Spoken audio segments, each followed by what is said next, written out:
हरे कृष्णा, राधे राधे दोस्तों, जय माता दी। आप सभी का दिन शुभ और मंगलमय हो। शीतला माता की कृपा आप सभी भक्तजनों पर सदा सर्वदा बना रहे। आज आप श्रवण करेंगे हमारे YouTube चैनल अनकाव्य स्टोरी पर बसौरा पूजा की कहानी, शीतला माता की कथा। अगर वीडियो अच्छी लगेगी तो वीडियो को लाइक कीजिएगा और कमेंट बॉक्स में जय माता दी लिखना मत भूलिएगा। और साथ ही चैनल पे नए हैं तो चैनल को सब्सक्राइब करके बेल आइकन को ऑन कर लीजिएगा, ताकि ऐसे ही वीडियो के नोटिफिकेशन सबसे पहले आपके पास पहुंचे। तो आइए शुभारंभ करते हैं। हम सब गंधर्व पर विराजमान दिगंबरा, हाथ में झाड़ू और कलश धारण करने वाली सूप से अलंकृत मस्तक वाली भगवती शीतला की वंदना करते हैं।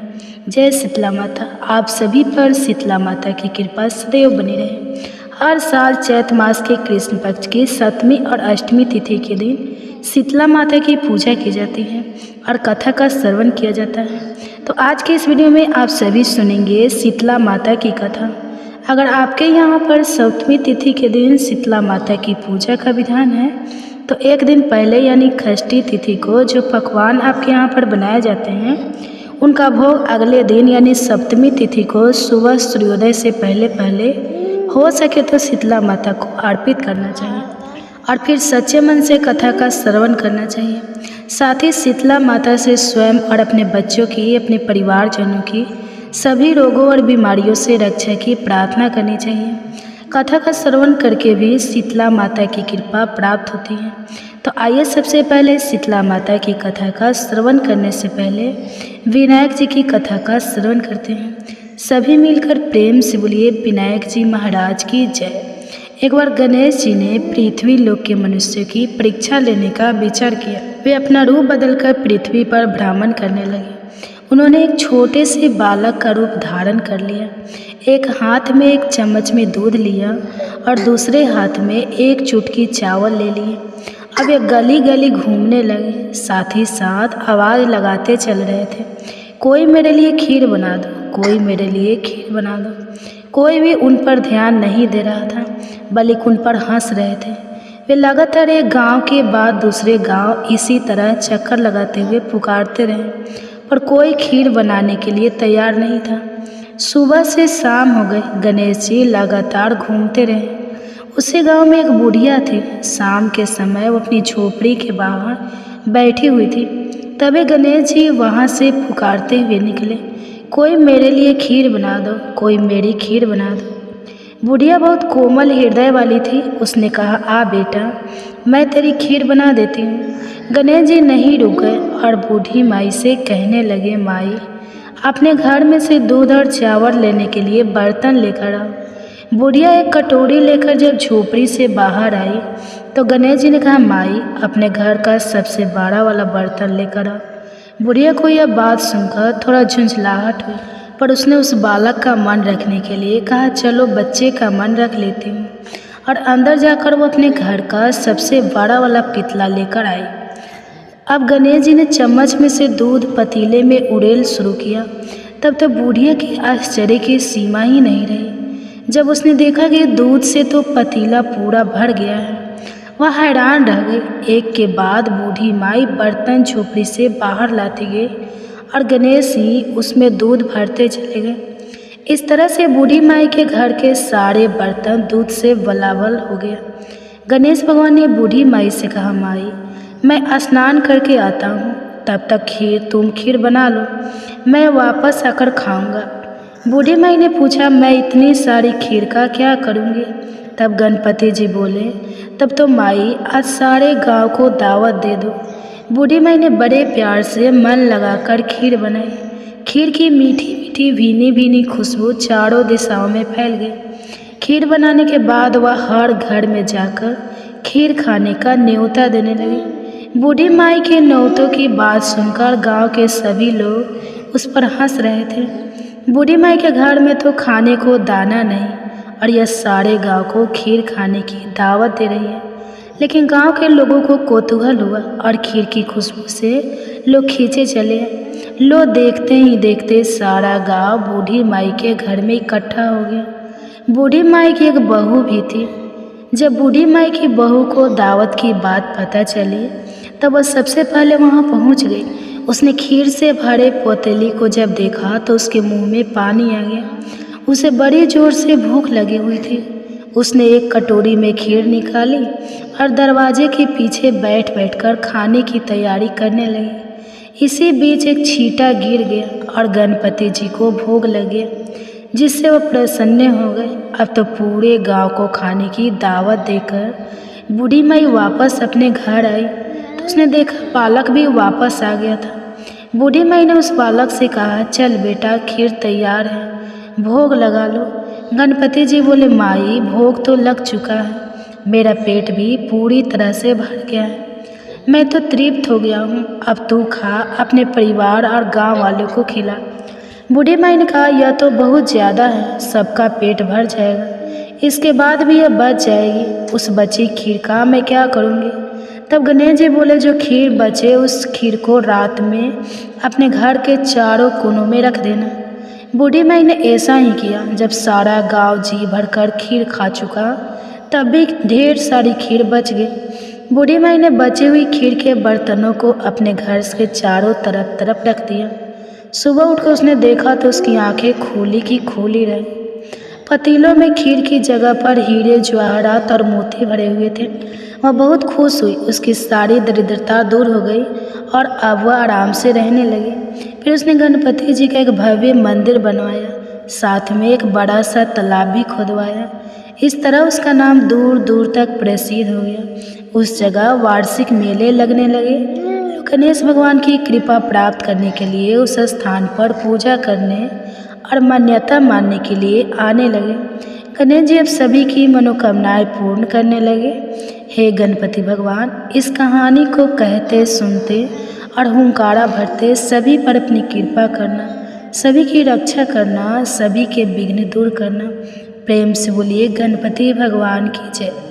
एक बार शीतला माता ने सोचा कि चलो आज देखो कि धरती पर मेरी पूजा कौन करता है, कौन मुझे मानता है। यही सोचकर शीतला माता धरती पर राजस्थान के डुगरी गांव में आ गई। वहां पहुंचकर उन्होंने देखा कि इस गांव में तो मेरा मंदिर भी नहीं है, ना ही यहाँ पर कोई मेरी पूजा करता है। शीतला माता भेष बदलकर गांव की गलियों में घूम रही थी। तभी एक घर के ऊपर से किसी ने चावल का उबला पानी यानी मांड नीचे फेंक दिया। वो उबलता पानी शीतला माता के ऊपर जा गिरा, जिससे शीतला माता के शरीर में छाले पड़ गए। शीतला माता के पूरे शरीर में जलन होने लगी।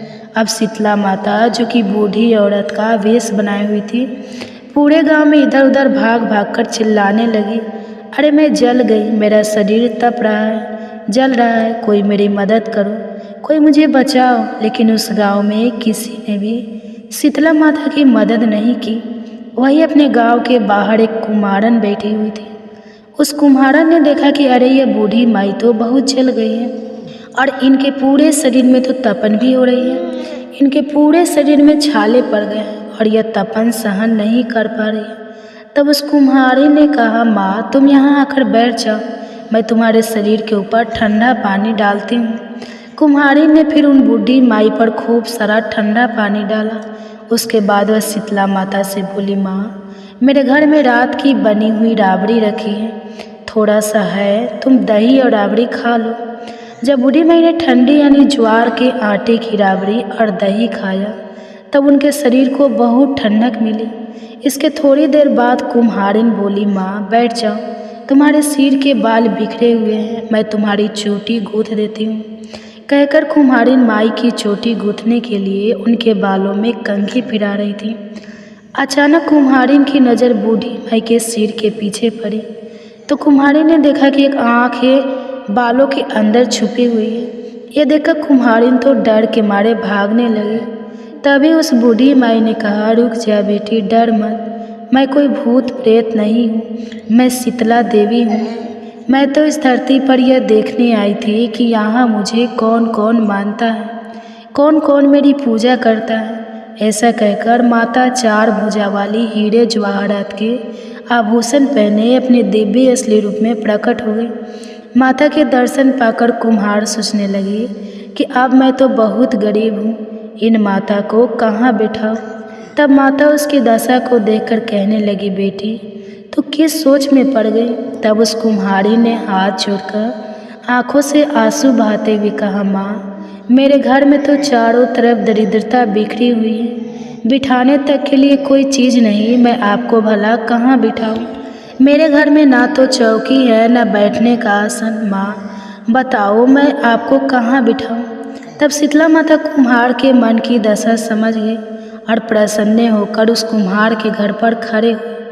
गद्दे पर बैठकर एक हाथ में झाड़ू दूसरे हाथ में डलिया लेकर उन्होंने उस कुम्हार के घर की दरिद्रता को ढककर डलिया में भरकर फेंक दिया और फिर कुम्हारी की कहा, बेटी मैं तेरी सच्ची भक्ति से प्रसन्न हूँ, अब तुझे जो कुछ भी चाहिए वह वरदान तो मुझसे मांग ले। यह सुनकर वह कुम्हारन हाथ जोड़कर बोली, माता मेरी इच्छा है कि अब आप इसी डुगरी गांव में स्थापित होकर यहीं रहिए और जिस प्रकार अपने मेरे घर की दरिद्रता को अपनी झाड़ू से साफ करके दूर किया, ऐसे ही आपकी जो भी होली के बाद के सप्तमी को भक्ति भाव से पूजा करके आपको ठंडा जल दही और बासी ठंडा भोजन चढ़ाए, उसके घर की दरिद्रता को साफ करना और आपकी पूजा करने वाली नर जाति का अखंड सुहाग रखना, उनकी गोद हमेशा भरे रखना।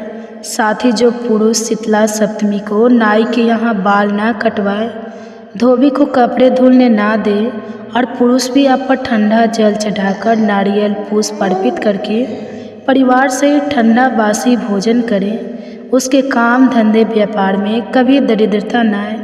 कुम्हारन की बात सुनकर शीतला माता बोली, तथास्तु बेटी, जो तूने वरदान मांगी मैं तो वो सब तुझे देती हूँ और बेटी मैं तुझे आशीर्वाद भी देती हूँ कि मेरी पूजा का मुख्य अधिकार अब इस धरती पर सिर्फ कुम्हारन जाति का ही होगा। तभी से उस दिन से डुगरी गांव में शीतला माता स्थापित हो गई और उस गांव का नाम हो गया सील की डुगरी। सील की डुगरी में शीतला माता का मुख्य मंदिर है और शीतला सप्तमी पर वहाँ पर बहुत बड़ा मेला लगता है। और शीतला माता की इस कथा को जो भी सच्चे मन से और शीतला माता का ध्यान करके पढ़ता अथवा सुनता है, शीतला माता की कृपा से उनके घर की सभी दरिद्रता का नाश हो जाता है और उनकी सारी मनोकामनाएं भी पूर्ण हो जाती हैं। प्रेम से बोलिए शीतला माता की जय। प्रिय श्रोताओ, आप सुनिए शीतला माता की एक और कहानी। एक बार एक राजा के इकलौते पुत्र को शीतला निकली। उसी के राज्य में एक काछी पुत्र को भी शीतला निकली हुई थी। काछी परिवार बहुत गरीब था, लेकिन वह माँ भगवती की पूजा नियमित रूप से करते थे। वह धार्मिक दृष्टि से जरूरी समझे जाने वाले सभी नियमों को बीमारी के दौरान भी भली भांति निभाता रहा। घर में साफ सफाई का विशेष ध्यान रखा जाता था। उसके घर में नियम से देवी भगवती की पूजा होती थी। नमक खाने पर पाबंदी थी। सब्जी में इस दौरान ना तो छौंक लगता था, ना ही कोई वस्तु तली भुनी जाती थी। गरम भोजन ना तो वह स्वयं खाता, ना ही वह शीतला वाले अपने बेटे को दिया करता। ऐसा कर से उसका पुत्र जल्दी ही स्वस्थ हो गया। उधर जब से राजा के बेटे को शीतला का प्रकोप हुआ था, तब से उसने भगवती के मंडप में सतचंडी का पाठ शुरू करवा। रोज हवन और बलिदान हुआ करते थे। राजपुरोहित भी सदा देवी भगवती के पूजन में मगन रहते। राजमहल में रोज कढ़ाई चढ़ती, तरह तरह के गरम स्वादिष्ट भोजन बनते। सब्जी के साथ कई प्रकार के मांस भी पकते थे। उसका परिणाम यह तो होता कि उन ललीज भोजन की गंध से राजकुमार का मन मचल उठता और वह भोजन करने के लिए जीद करने लगता। एक तो राजपुत्र और दूसरा इकलौता, इस कारण उसकी अनुचित जिद भी पूरी कर दी जाती और उसे वह भोजन खाने को दे दिया जाता। इस पर शीतला का प्रकोप घटने के बजाय बढ़ने लगा। अब तो शीतला के साथ साथ उसे बड़ी बड़ी फोड़े भी निकलने लगे, जिनमें खुजली और जलन बहुत होती थी। शीतला की साथ के लिए राजा जितने भी उपाय करता, शीतला का प्रकोप उतना ही बढ़ता जाता, क्योंकि अज्ञानतावश राजा के यहाँ सारे काम उल्टे हो रहे थे। यह देखकर अब तो राजा बहुत परेशान हो गया। उसकी समझ में नहीं आ रहा था कि इतना सब कुछ करने के बाद भी शीतला का प्रकोप शांत क्यों नहीं हो रहा। एक दिन राजा के गुप्तचरों ने उन्हें बताया कि काछी पुत्र को भी शीतला निकली थी, फिर वह बिल्कुल ठीक हो गया। यह जानकर राजा सोच में पड़ गया कि मैं तो शीतला माता की इतनी सेवा कर रही हूँ, पूजा अनुष्ठान में कोई कमी नहीं हो रही, लेकिन मेरा पुत्र अधिक रोगी होता जा रहा है, जबकि काछी पुत्र बिना सेवा पूजा के ठीक हो गया। पलंग पर लेटा हुआ राजा यही सब सोच रहा था कि सोचते सोचते उसे नींद आ गई। तभी श्वेत वस्त्र धारण देवी भगवती ने उसे स्वप्न में दर्शन देकर कहा, राजन, मैं तुम्हारी सेवा अर्चना से प्रसन्न हूँ, इसलिए आज भी तुम्हारा पुत्र जीवित है। लेकिन इसके ठीक ना होने के कारण यह है कि तुमने शीतला के समय पालन करने योग्य नियमों का उल्लंघन किया है। तुम्हें ऐसी हालत में नमक का प्रयोग बंद करना चाहिए। नमक से रोगी के फोड़ में खुजली होती है। घर की सब्जियों में छोंक नहीं लगाना चाहिए, क्योंकि इसके गंध से रोगी का मन उन वस्तुओं को खाने के लिए ललचाता है। रोगी का किसी के पास आना जाना मना है, क्योंकि यह रोग औरों को भी होने का भय रहता है। इसलिए इन नियमों का पालन कर तेरा पुत्र अवश्य ही ठीक हो जाएगा। फिर सारा विधान समझाकर देवी अंतर्ध्यान हो गई। प्रातःकाल उठते ही राजा ने देवी की आज्ञा अनुसार सभी कार्यों की व्यवस्था कर दी, जिससे राजकुमार की सेहत पर अनुकूल प्रभाव पड़ा और वह जल्द ही स्वस्थ हो गया। और अब तो राजा बहुत प्रसन्न हो गया। फिर उसने अपने पूरे राज्य में घोषणा करवा दी कि हर कोई शीतला माता की पूजा किया करेगा। प्रिय श्रोताओ, आज के दिन शीतला माता के अलावा भगवान श्री कृष्ण और उनकी माता देवकी का भी विधि विधान से पूजन करना चाहिए। मध्यकाल में सात्विक भोजन का भोग उन्हें लगाना चाहिए। ऐसा करने से केवल पुण्य ही नहीं मिलता, बल्कि सारे दुख भी दूर हो जाते हैं। तो ये थी शीतला माता की प्राचीन कथा। आपको कैसे लगे कमेंट्स करके जरूर बताएं। आप सुनिए भगवान विघ्नहर्ता गणेश की कथा। अपने भक्त की हर बाधा को दूर करके सुख सौभाग्य और धन धान्य की भंडार भर देते हैं। तो आइए शुभारंभ करते हैं गणेश भगवान की कथा से। पुरानी कथा के अनुसार एक बार गणेश जी महाराज एक सेठ जी की खेत में से होकर जा रहे थे, तो उन्होंने 12 दाने अनाज के तोड़ लिए। अब अनाज के दाने बिना पूछे तोड़ लिए तो गणेश जी के मन में भारी भारी पछतावा होने लगा। वे सोचने लगे, अरे मैंने तो सेठ जी के यहाँ से बिना पूछे ही दाने तोड़ लिए। इसका मतलब तो यह है कि चोरी हुई, यानी कि मैंने सेठ जी के यहाँ चोरी कर ली। इस प्रकार वे मन में पछतावा करने लगे। अब चोरी की बात है तो उसका प्रायश्चित भी जरूरी है। गणेश जी ने जिन सेठ के यहाँ से चोरी की थी, उन्हीं के यहाँ 12 साल की नौकरी करने का निश्चय कर लिया। बस फिर क्या था, भेष बदल कर पहुँच गए सेठ जी के यहाँ और सेठ जी से काम मांग लिया।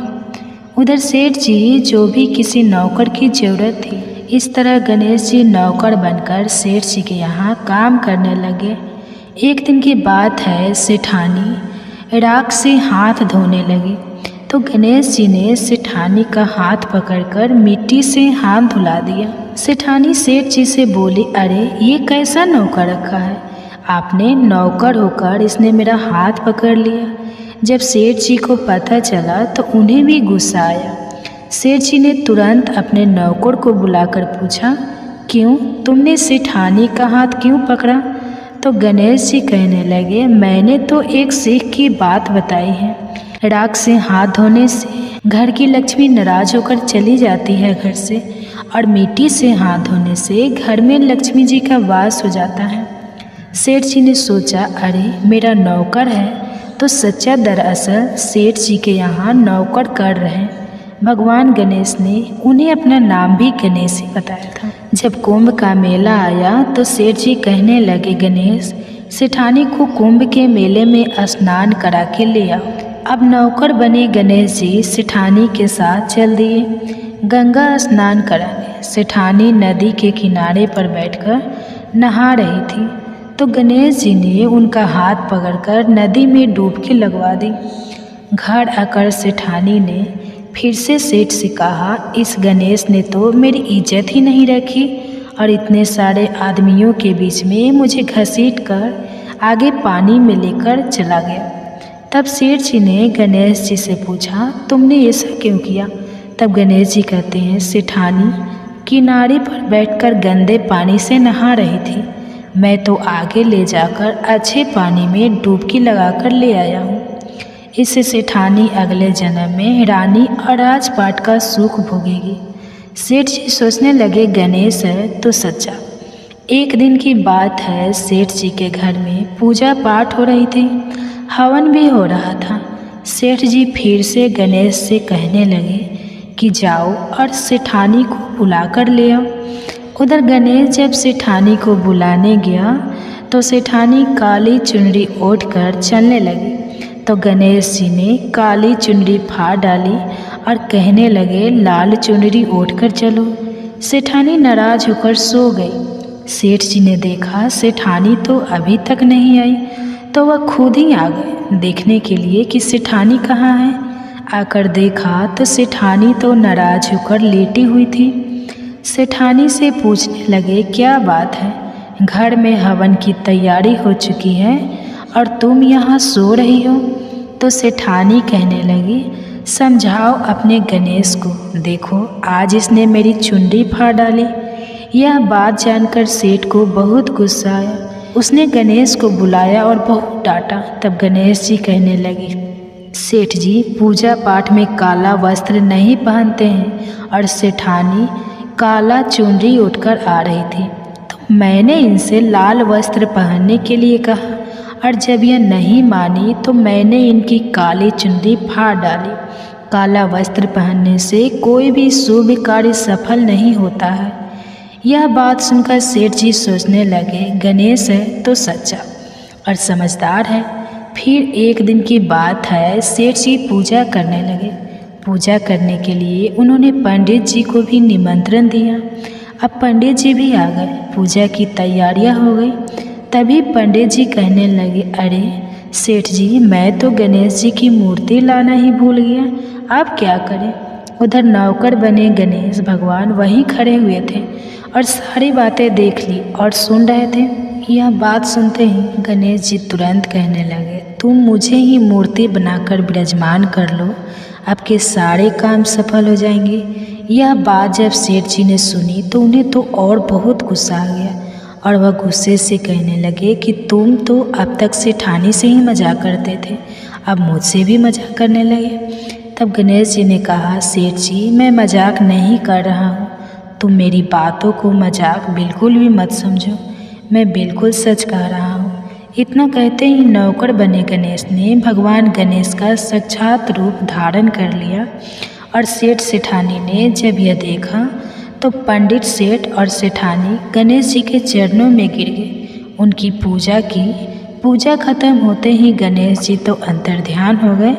अब सेठ सेठानी को बहुत दुख हुआ और उन्होंने कहा कि हमारे पास तो साक्षात गणेश जी रह रहे थे और हमने उनसे इतना सारा काम करवाया तो उन्हें अपने घर में नौकर बना कर रखा। इस बात का उन दोनों पति पत्नी को बहुत भारी दुख हुआ। अब दोनों पति पत्नी रात दिन इसी चिंता में घूमने लगे। जब गणेश जी ने उनकी चिंता देखी तो एक दिन सपने में उन्हें दर्शन देकर कहने लगे सेठ जी आप बिल्कुल भी परेशान मत होइए, एक बार मैंने आपके खेत से अनाज के 12 दाने तोड़ लिए थे, उसी का दोष मेरे सर पर लग गया था और वही दोष उतारने के लिए मैंने आपके यहाँ नौकरी की। नौकर बनकर 12 साल काम किया, अब आप दोनों बिल्कुल भी दुख मत करो। ऐसा कहकर भगवान गणेश अंतर्ध्यान हो गए। उधर गणेश भगवान की कृपा से सेठ जी के यहाँ करोड़ों की माया हो गई। उनके घर में सुख संपत्ति और धन के भंडार भर गए।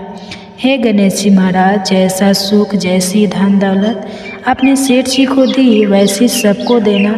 इस कथा को सुनने सुनाने और हुंकारा भरने वाले को उनके सब परिवारजनों को भी देना। बोलो गणपति महाराज की जय हो। प्रिय भक्ते, तो आइए आप सुनते हैं भगवान भोलेनाथ की कथा। इस भगवान की कथा से आजकल हमारे चैनल पर भागवत की कथाएं भी सुनाई जा रही है। अगर आप इन कथाओं को सुनना पसंद करते हो तो एक बार आप हमारे चैनल पर इन कथाओं को जरूर सुनिएगा। पौराणिक कथा के अनुसार बहुत समय पहले की बात है, भगवान विष्णु का विवाह लक्ष्मी जी के साथ सुनिश्चित हो गया। अब विवाह की तैयारी भी होने लगी। खूब धूमधाम से विवाह की तैयारी हो रही थी। सभी देवताओं को निमंत्रण भेजे गए, परंतु गणेश जी को निमंत्रण नहीं दिया गया। अब जब भगवान विष्णु की बारात जाने का समय आ गया तो वहाँ पर उपस्थित देवता जो सभी अपनी अपनी पत्नियों के साथ समारोह में सम्मिलित होने के लिए आए, विष्णु भगवान की बारात में जाने की तैयारी करने लगे। उन सब ने देखा कि गणेश जी कहीं दिखाई नहीं दे रहे हैं। तब वे सभी आपस में चर्चा करने लगे कि क्या बात है, गणेश जी कहीं दिखाई नहीं दे रहे हैं, उन्हें न्योता नहीं भेजा गया या फिर भी किसी कारण नाराज होकर विवाह समारोह में नहीं आए हैं। आपस में भी चर्चा करने लगे। अब सब हैरान हो रहे थे कि किसी को कोई जवाब मिल ही नहीं रहा था। तब सभी देवतागण और उनकी पत्नी ने विचार किया कि क्यों न विष्णु भगवान से ही इसका कारण पूछ लिया जाए। अब जब सब ने मिलकर विष्णु भगवान से पूछा तो विष्णु भगवान कहने लगे कि हमने गणेश जी को पिता भगवान महादेव को न्योता भेज दिया है। अगर गणेश जी अपने पिता के साथ आना चाहते हैं तो आ जाए, अलग से नहीं न्योता पेठाया है। अलग से उन्हें न्योता देने की कोई ज़रूरत भी नहीं है। और दूसरी बात यह है कि उनको खाने के लिए सेवा में मेवा, सावा मन चावल, घी और सावा मन लड्डू का भोजन भी तो दिन भर में चाहिए। अगर गणेश जी नहीं आएंगे तो कोई बात नहीं, दूसरे के घर जाकर इतना सारा खाना पीना अच्छा भी तो नहीं लगता। अभी मैं सब चर्चा कर ही रहे थे कि किसी एक ने सुझाव दिया, अगर गणेश जी को न्योता दिया जाए तो उनको द्वारपाल बनाकर घर पर बैठा देंगे कि आप घर की देखभाल करते रहना, क्योंकि आप तो चूहे पर बैठकर धीरे धीरे चलोगे तो बारात से बहुत पीछे रह जाओगे। और यह सुझाव सबको पसंद भी आ गया। विष्णु भगवान ने भी अपनी सहमति दे दी। अब नारद मुनि को किसी तरह गणेश भगवान को बुलाने के लिए भेजा गया। गणेश भगवान ने जैसे ही निमंत्रण सुना वे जल्दी जल्दी भगवान विष्णु के विवाह में सम्मिलित होने के लिए आ गए। अब जब विवाह समारोह में गणेश जी उपस्थित हो ही गए तो जैसा कि सभी देवी देवताओं ने मिलकर विचार विमर्श किया था, गणेश भगवान को किसी तरह समझा बुझाकर घर की रखवाली करने के लिए बैठा दिया गया। अब बड़ा जल्दी सभी देवी देवता बारात के साथ साथ चल दिए। अब नारद मुनि वहाँ रह गए। तब नारद जी ने देखा कि गणेश जी तो दरवाजे पर ही बैठे हुए हैं। तभी गणेश जी के पास गए और उनसे रुकने का कारण पूछने लगे। क्या बात है गणेश जी, आप द्वार पर इस तरह से क्यों बैठे हुए हैं? विष्णु जी ने तो आपको अपने विवाह में सम्मिलित होने के लिए बुलाया था। वह आपको अपने साथ बारात में लेकर नहीं गए तो आपको अपने घर का द्वारपाल बनाकर या छोड़ गए। क्रोधित होकर कहने लगे, नाराजगी तब तो विष्णु भगवान ने मेरा बड़ा अपमान किया है। नारद मुनि तो सारा हाल जानते थे। उन्हें पता था कि गणेश भगवान के बिना विष्णु भगवान की बारात तो आगे जा ही नहीं सकती। तब वे गणेश भगवान को कहने लगे कि अगर आप अपनी मूसक को आगे भेज दे तो रास्ता रोक देंगे, जिससे सबके सब वहाँ धरती में धंस जाएंगे और तब तो विष्णु भगवान को आपको सम्मानपूर्वक अपनी बारात में बुलाना ही पड़ेगा। अब भला किस बात की देरी थी? गणेश जी ने तुरंत अपने मूस को जल्दी से आगे भेज दिया और उनकी मूसक ने देखते ही देखते जमीन खोखला कर दी। जब बारात वहाँ से निकली तो रातों के पहिए धरती में धंस गए। खूब जोर लगा लिया, लेकिन पहले जो जमीन में ठेस दिए पहिए तो निकले ही नहीं, बल्कि अपनी जगह से टूट फूट गए। अब किसी की समझ में आ ही नहीं रहा कि क्या किया जाए। अब नाराजगी क्योंकि भगवान विष्णु की बारात में पहुंच चुके थे, कहने लगे, आप लोगों ने गणेश जी का अपमान करके बिल्कुल भी अच्छा नहीं किया। अगर आप उन्हें मनाकर अभी भी ले आए तो आपका कार्य सिद्ध हो सकता है और यह संकट भी दूर हो सकता है। तब शंकर भगवान ने अपने दूत नंदी को भेजा और नंदी किसी तरह समझा बुझाकर मनाकर गणेश जी को लेकर आए। अब गणेश जी का आदर सम्मान किया गया, उनकी पूजा की गई। तब कहीं जाकर रथ के पहिए निकले तो प्रारंभ करने से पहले ओम श्री गणेशाय नमः। अब जब जब लोग ने उसे निवेदन किया तो खाली ओम श्री गणेशाय नमः गणेश जी की वंदना करने लगा और देखते ही देखते हाथी ने सभी भाइयों को ठीक कर दिया।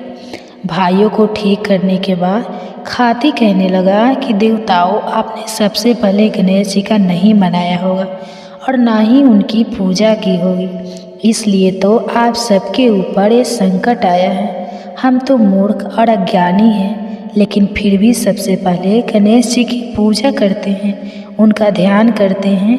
लेकिन आप तो देवता हैं, फिर भी आप गणेश जी को कैसे भूल गए? अब आप लोग भगवान श्री गणेश की जय जयकार बोलकर जयकारा लगाए तो आपके सभी काम बन जाएंगे और कोई संकट भी नहीं आएगा। ऐसा कहते हुए बारात वहाँ से गणेश भगवान को अपने साथ लेकर चल दी और फिर धूमधाम के साथ विष्णु भगवान का लक्ष्मी जी के साथ विवाह संपन्न हो गया और सभी सकुशल घर वापस लौटे। आप सुनिए गणेश भगवान की दूसरी पौराणिक कथा। पौराणिक कथा के अनुसार एक बार गणेश जी महाराज एक शेर जी से खेत में से होकर जा रहे थे। उन्होंने 12 दाने अनाज के तोड़ लिए। अब अनाज के दाने बिना पूछे तोड़ लिए तो गणेश जी के मन में बड़ा भारी पछतावा होने लगा। वे सोचने लगे, अरे मैंने तो सेठ जी के यहाँ से बिना पूछे ही दाने तोड़ लिए, इसका मतलब ये तो है कि चोरी हुई, यानी कि मैंने सेठ जी के यहाँ चोरी कर ली। इस प्रकार विनम्र में पछतावा करने लगे। अब चोरी की है तो उसका प्रायश्चित भी जरूरी है। गणेश जी ने जिन सेठ जी के यहाँ से चोरी की थी उन्हीं के यहाँ 12 साल की नौकरी करने का निश्चय कर लिया। बस फिर क्या था, भेष बदल कर पहुँच गए सेठ जी के यहाँ और सेठ जी से काम मांग लिया। उधर सेठ जी को भी किसी नौकर की ज़रूरत थी। इस तरह गणेश जी नौकर बनकर सेठ जी के यहाँ काम करने लगे। एक दिन की बात है तो गणेश जी ने सेठानी का हाथ पकड़कर मिट्टी से हाथ धुला दिए। सेठानी सेठ जी से बोली, अरे यह कैसा नौकर रखा है, नौकर होकर इसने मेरा हाथ पकड़ लिया। जब सेठ जी को पता चला तो उन्हें भी गुस्सा आया। सेठ जी ने तुरंत अपने नौकर को बुलाकर पूछा, क्यों तुमने सेठानी का हाथ क्यों पकड़ा? तो गणेश जी कहने लगे, मैंने तो एक सीख की बात बताई है। राख से हाथ धोने से घर की लक्ष्मी नाराज होकर चली जाती है घर से, और मिट्टी से हाथ धोने से घर में लक्ष्मी जी का वास हो जाता है। सेठ जी ने सोचा, अरे मेरा नौकर है तो सच्चा दरअसल सेठ जी के यहाँ नौकर बनकर रहा। भगवान गणेश ने उन्हें अपना नाम भी गणेश बताया था। तो जब कुंभ का मेला आया तो सेठ जी कहने लगे, गणेश सेठानी को कुंभ के मेले में स्नान कर ले आओ। अब नौकर बने गणेश जी सेठानी के साथ चल दिए। गंगा स्नान करने नदी के किनारे पर बैठकर नहा रही थी तो गणेश जी ने उनका हाथ पकड़कर नदी में डुबकी लगवा दी। सेठानी ने फिर से सेठ जी से कहा, इस गणेश ने तो मेरी इज्जत ही नहीं रखी और इसने सारे आमदनी के आदमियों के बीच में मुझे घसीट कर आगे पानी में लेकर गंदे पानी से नहा रही थी। मैं तो आगे अच्छे पानी में डुबकी लगा करके ले आया हूँ। इससे सेठानी अगले जन्म में रानी और राज का सुख भोग। सेठ जी सोचने लगे, गणेश है तो सच्चा एक दिन की बात है। सेठ जी के घर में पूजा पाठ हो रही थी, हवन भी हो रहा था। सेठ जी फिर से गणेश से कहने लगे कि जाओ और सेठानी को बुला कर ले आओ। उधर गणेश जब सेठानी को बुलाने गए तो सेठानी काली चुनरी ओढ़ कर चलने लगी। तो गणेश जी ने काली चुनरी फाड़ डाली और कहने लगे, लाल चुनरी ओढ़ कर चलो। सेठानी नाराज होकर सो गई। सेठ खुद उसे देखने के लिए आकर देखा तो सेठानी तो नाराज होकर लेटी हुई थी। सेठानी से पूछने लगे, क्या बात है, घर में हवन की तैयारी हो चुकी है और तुम यहाँ सो रही हो? तो सेठानी कहने लगी, समझो अपने गणेश को देखो, आज इसने मेरी चुनरी फाड़ डाली। ये बात जानकर सेठ को बहुत गुस्सा आया। गणेश को बुलाया और बहुत डांटा। तब गणेश जी कहने लगे, सेठ जी पूजा पाठ में काला वस्त्र नहीं पहनते हैं और सेठानी काली चुनरी उठकर जा रही थी तो मैंने इनसे लाल वस्त्र पहनने के लिए कहा और जब भी न मानी तो मैंने इनकी काली चुनरी फाड़ डाली। काला वस्त्र पहनने से कोई भी शुभ कार्य सफल नहीं होता है। गणेश तो सच्चा है और समझदार। फिर एक दिन की बात है, सेठ जी पूजा करने लगे। पूजा करने के लिए उन्होंने पंडित जी को भी निमंत्रण दिया था। अब पंडित जी आए, पूजा की तैयारी हो गई। तभी पंडित जी कहने लगे, अरे सेठ जी, मैं तो गणेश जी की मूर्ति लाना ही भूल गई, अब क्या करें। उधर नौकर बने गणेश भगवान वहीं खड़े हुए और सारी बातें देख और सुन रही थी। यह बातें सुनते ही गणेश जी तुरंत कहने लगे, मुझे ही मूर्ति बनाकर विराजमान कर लो, आपके सारे काम सफल हो जाएंगे। तो उन्हें सेठ को बहुत गुस्सा आया और वह गुस्से से कहने लगे कि तुम तो अब तक सेठानी से ही मजाक करते थे, अब मुझसे भी मजाक करने लगे। तब गणेश जी ने कहा, सेठ जी मैं मजाक नहीं कर रहा हूँ, तुम मेरी बातों को मजाक बिल्कुल मत समझो, मैं बिल्कुल सच कह रहा हूँ। इतना कहते ही नौकर बने गणेश ने भगवान गणेश का साक्षात रूप धारण कर लिया और सेठ सेठानी ने जब यह देखा तो पंडित जी सेठ और गणेश जी के चरणों में गिर गए, उनकी पूजा की। पूजा खत्म होते ही गणेश जी तो अंतर्ध्यान हो गए। इतना सारा काम करवाया तो उन्हें अपने घर में नौकर बनाकर रखा। इस बात का उन दोनों पति पत्नी को बहुत भारी दुख हुआ। दोनों पति पत्नी रात दिन इसी चिंता में रहने लगे। तब जब गणेश जी ने उनकी चिंता देखी तो एक दिन सपने में उन्हें दर्शन देकर कहने लगे, सेठ जी आप बिल्कुल भी परेशान मत होइए, एक बार मैंने आपके खेत से अनाज के 7 दाने तोड़ लिए, उसी का दोष मेरे सर पर लग गया था और वही दोष उतारने के लिए मैंने आपके यहाँ नौकर बनकर 12 साल काम किया। अब आप दोनों बिल्कुल भी दुख मत करो। ऐसा कर भगवान गणेश अंतर्ध्यान हो गए। उधर गणेश भगवान की कृपा से सेठ जी के यहाँ करोड़ों की माया हो गई। उनके घर में सुख संपत्ति और धन के भंडार भर गए। गणेश जी महाराज जैसा सुख, जैसी धन दौलत आपने सेठ जी को दी, वैसी सबको देना। इस कथा को कहते, सुनते और हुंकारा भरने वाले सभी को और उनके सब परिवारजनों को भी देना। अब एक और सुनिए गणेश भगवान की पौराणिक कथा। कथा की शुरुआत हम प्रथम पूजनीय भगवान श्री गणेश जी की कथा से करेंगे। तो जय श्री गणेश। पौराणिक कथा के अनुसार एक नगर में एक बुढ़िया माई रहती थी। वह गणेश भगवान की बहुत बड़ी भक्त थी, बहुत पूजा पाठ किया करती थी। वह प्रतिदिन मिट्टी के गणेश जी की पूजा किया करती थी। वह प्रतिदिन मिट्टी के गणेश जी बनाती और फिर पूजा करती। पर जैसे ही बुढ़िया माई गणेश जी की प्रतिमा को स्नान कराती तो मिट्टी के गणेश जी गल जाते थे। तो यह देखकर वह बुढ़िया माई बहुत दुखी हुआ करती थी और बड़ी परेशान होती थी और यही सोचती थी कि काश मेरे पास ऐसी प्रतिमा होती जो कभी भी खराब ना होती तो कितना अच्छा होता। एक समय की बात है, बुढ़िया माई के घर में सामने एक सेठ जी का मकान बन रहा था। तब बुढ़िया माई मकान बनाने वाले मिस्त्री के पास जाकर बोले कि हे बेटा, मुझे पत्थर की मूर्ति बना दे। मैं प्रतिदिन गणेश जी की पूजा करती हूँ, मिट्टी का गणेश जी बनाती हूँ, लेकिन मिट्टी के गणेश जी पर पानी लगते ही वह तो गल जाते हैं। हे पुत्र, अब मैं तो बूढ़ी हो गई हूँ, मुझसे प्रतिदिन गणेश जी नहीं बनाए जाते, इसलिए तुम मेरे लिए एक पत्थर के गणेश जी बना दो। गणेश जी भगवान तुम्हारी सारी मनोकामनाएं पूर्ण करेंगे। तब बुढ़िया माई की बात सुनकर मिस्त्री हंसते हुए बोला कि माँ जी, हम जितनी देर तक आपके लिए मूर्ति बनाएंगे उतनी देर में मैं तो हम सेठ जी की दीवारी पूरी बना लेंगे।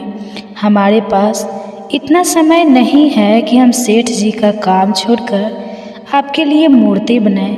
यह सुनते ही बुढ़िया माई को बड़ा दुख हुआ और वह मन ही मन कहने लगी कि भगवान करे तुम्हारी यह दीवार कभी ना बने और यह टेढ़ी हो जाए। यह कहकर बूढ़ी अम्मा अपने घर चली गई और मिस्त्री और मजदूर दीवार बनाने में लग गए। हे प्रिय श्रोताओं, आप देखिए, अब मिस्त्री जैसे ही दीवार बनाता तो वह टेढ़ी हो जाती, फिर वह दीवार को तोड़ते और फिर से बनाते। ऐसा बार बार करने पर भी दीवार सीधी नहीं बनी। इस प्रकार पूरा दिन एक ही दीवार को तोड़ते और बनाने में निकल गया, लेकिन दीवार फिर भी पूरी नहीं बनी।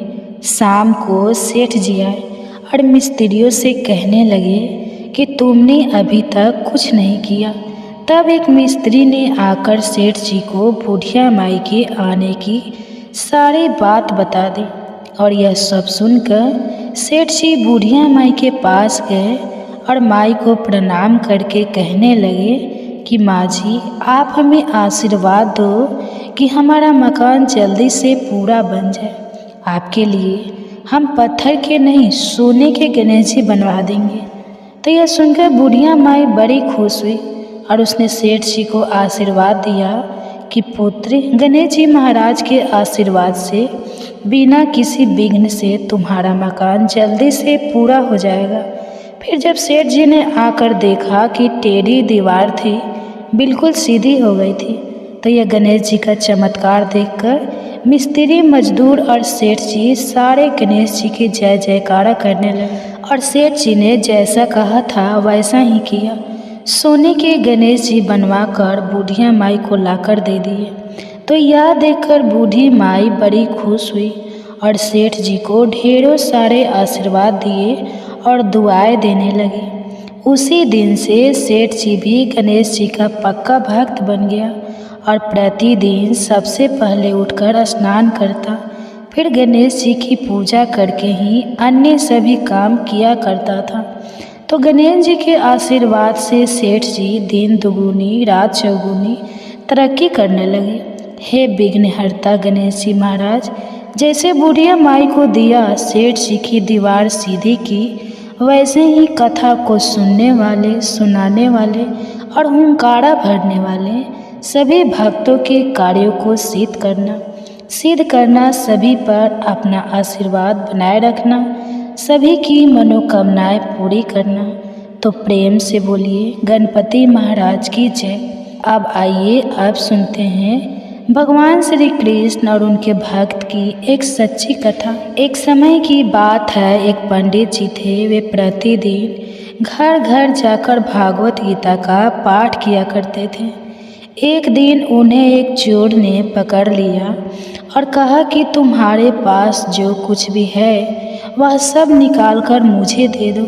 तब पंडित जी बोले कि पुत्र, मेरे पास तो कुछ भी नहीं है। तुम एक काम करना, मैं यहीं पास के घर में जाकर भागवत गीता का पाठ करता हूँ। वह अजमान बड़े ही दानी लोग हैं। जब मैं कथा सुना रहा हूँगा तब उनके घर में जाकर चोरी कर लेना। अब चोरों को यह बात पसंद आ गई कि बहुत सारा धन मिलेगा। यह सोचकर चोर मान गया। अब जब अगले दिन पंडित जी कथा सुना रहे थे तब वह चोर भी वहाँ आकर बैठ गया। तब पंडित जी ने कथा सुनाना शुरू किया। पंडित जी बोले कि यहाँ से मीलों दूर एक गांव है वृंदावन। वहाँ पर एक लड़का आता है जिसका नाम है कान्हा। वह हीरो और जवाहरात से लदा रहता है। अगर कोई लूटना चाहता है तो उसको लूटो। वह हर रोज़ रात को उस पीपल के पेड़ के नीचे आता है जिसके पास बहुत सी झाड़ियाँ हैं। बस चोर ने यह सुना और खुशी खुशी वहाँ से चला गया। अब वह चोर अपने घर गया और अपनी पत्नी से बोला कि आज मैं एक कान्हा नाम के बच्चे को लूटने जा रहा हूँ, तो मुझे रास्ते में खाने के लिए कुछ बांध कर दे दो। फिर पत्नी ने कुछ सत्तू उसको बांध कर दे दिए और चोर वहाँ से संकल्प लेकर चला गया कि आज तो मैं उस कान्हा को लूट कर ही लाऊंगा। और वह पैदल टूटी हुई चप्पलों से ही निकल पड़ा। रास्ते में कान्हा कान्हा का नाम लेते हुए वह अगले दिन शाम को वहाँ पहुँच गया जो जगह उन पंडित जी ने बताई थी। अब वहाँ पहुंचकर उसने सोचा कि अगर मैं यहीं सामने खड़ा हो गया तो बच्चा तो मुझे देखकर ही भाग जाएगा, तो मेरा यह आना तो बेकार हो जाएगा। इसलिए उसने सोचा कि क्यों न पास वाली झाड़ियों में ही छिप जाओ। अब वह जैसे ही झाड़ियों में घुसा, झाड़ियों के कांटे उसे चुभने लगे। उस समय उसके मुंह से एक ही आवाज़ आई, कान्हा कान्हा। उसका सरूर लहू लुहान हो गया। पर मुंह से सिर्फ यही निकला, कान्हा आ जाओ, कान्हा आ जाओ। प्रिय श्रोताओं, उसे यह पता नहीं था कि कान्हा भगवान का नाम है। वह तो बस यह सोचकर नाम ले रहा था कि आज यह लड़का मुझे मिलेगा और आज मैं इससे धन लूटकर अपनी गरीबी दूर कर पाऊंगा।